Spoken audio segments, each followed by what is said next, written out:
So we're finally out of the office. Today we're doing a video a little bit different. The premise of this video, I'll get into it nice and quickly. I'm trying to find my thrifty style.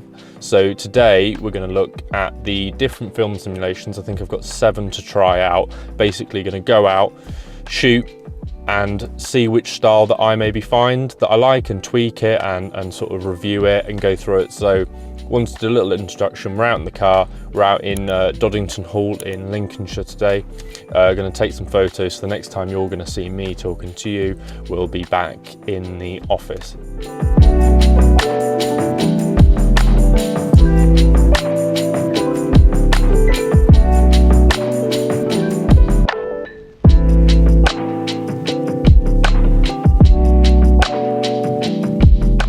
Bit of a funny one actually. So obviously the night before, went through all 7 different film simulations that I wanted to try using the Fujifilm weekly page.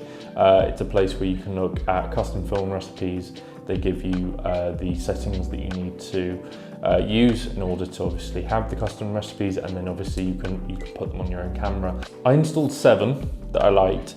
I kind of only ended up using 2, and I guess the reason for that maybe was partly down to the weather. So it was quite a typical cloudy day here in the UK, which I think maybe changed how I thought I was going to use the film recipes. I feel like when you look at a lot of the photos of these custom film recipes, they are, you know, nice sunny places, you know, typically America, etc. And I always feel like it's sunny over there, but here in the UK it's quite grey and drizzly. So I think that sort of taunted how I used the film recipes.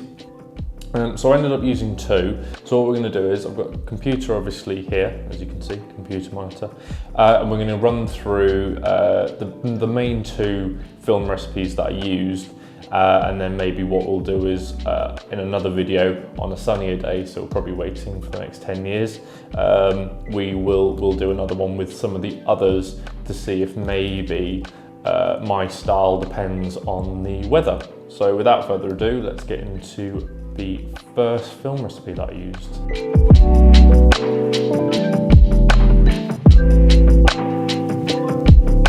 So the first custom Fujifilm recipe that I wanted to look at was the Kodak Royal Gold 400. So like most custom Fujifilm recipes that you'll find out there, this one is trying to sort of simulate that kind of 1990s, early 2000s kind of print that you'd get from Kodak 400. Unfortunately, I wasn't around during then, so I can't truly verify if this is the style it looks at, but after reviewing the blog on it, it was definitely a style that I wanted to check out. I really like the warm tones, I really like the glow that you got from the shots, and I really like that kind of old school vibe that you got, and I guess trying to make it look like a film camera without the joys of using a film camera. Also up on the screen now, you'll see the settings if you want to try this custom film recipe out for yourself,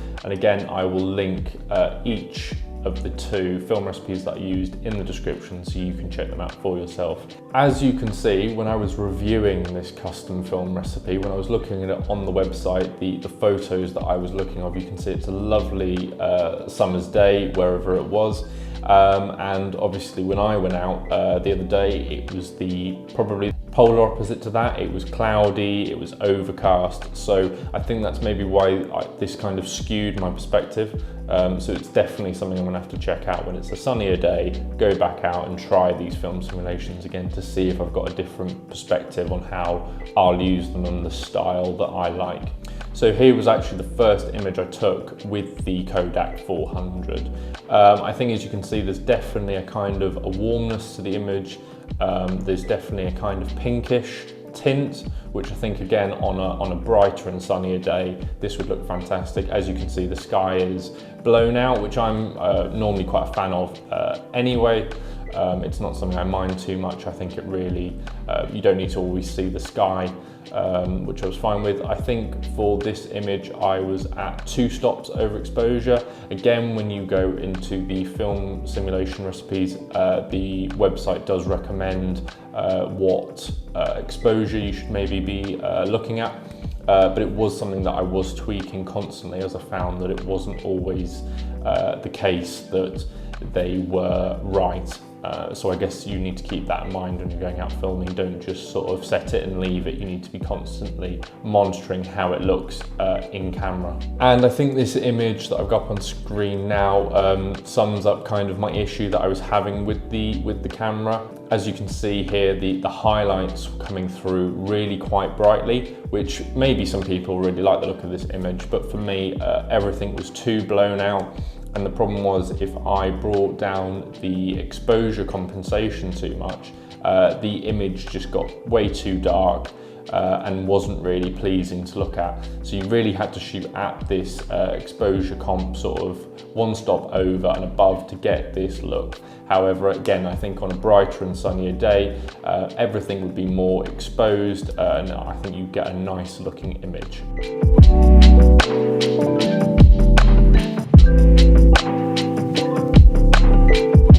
So next up, and the film simulation that I probably used the most out of the two, was the Kodak Max 800. I really like this film simulation. I think it really worked quite well for the day of shooting, but to be honest, if you look at the website, I don't think it's too surprising as to why. When you look at the sort of template images that the website was showing, I think it really fitted the type of day it was.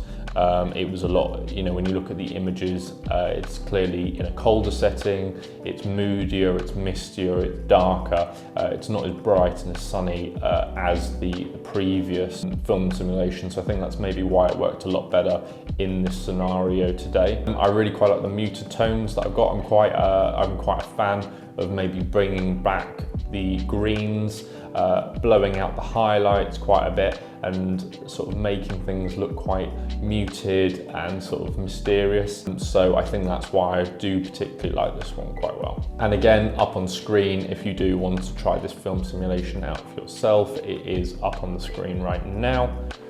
And of course, I'll have a link to it in the description below. So I think looking at this example in front of us, it's quite easy to see why I think it really fitted the day. So like I said, it was a misty, typical day in the UK, and you can see how this film simulation really set the mood quite well. However, it was quite versatile. So if you look at this image here, where the sky had brightened up, I think we got a really nice image. Like I said, I really do like the muted greens and how the highlights are again blown out, and I think it just makes everything look really nice. And lastly here, if we look at some of the local residents of the area, they weren't too displeased with the fact that I was walking through their field. But again, I think for animal photography, this film simulation is perfect because typically animals stand out quite well, especially like these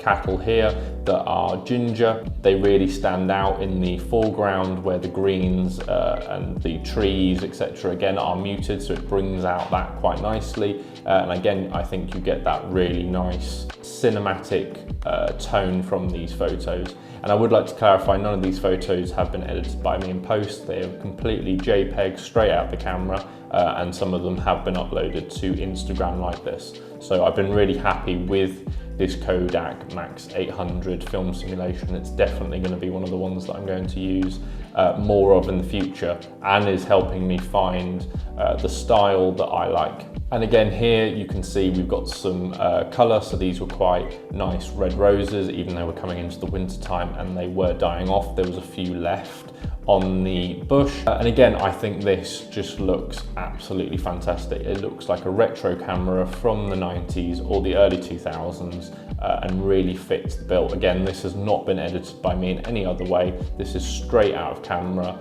I took this photo by accident actually, just as we were on the way to the car park, if you can see the cars in the background. I'm really happy with it, and it's, like I said, this film simulation is going to be one of the ones I keep. I'm going to get rid of a few of the other ones and see if I can find some different ones that maybe suit this style. And so that's it. I guess that's the end of the video. I guess a conclusion might be that I think it was great to try all 7 film simulations out. Obviously, I only ended up really trying 2 out because of the weather.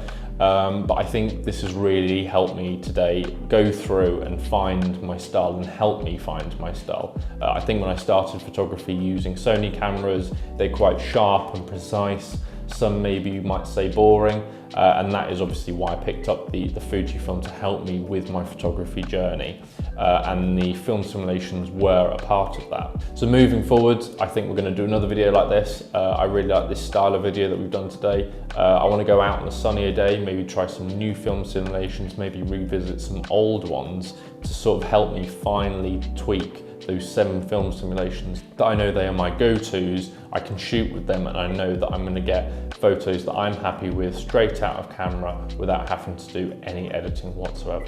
And of course, if you like this video too, please do like and subscribe. I know every YouTuber says it, but please do like and subscribe and comment. Maybe there's a film simulation you think I could try that you think I might like based off what I've talked about today, and let me know if you guys are going to try any of these.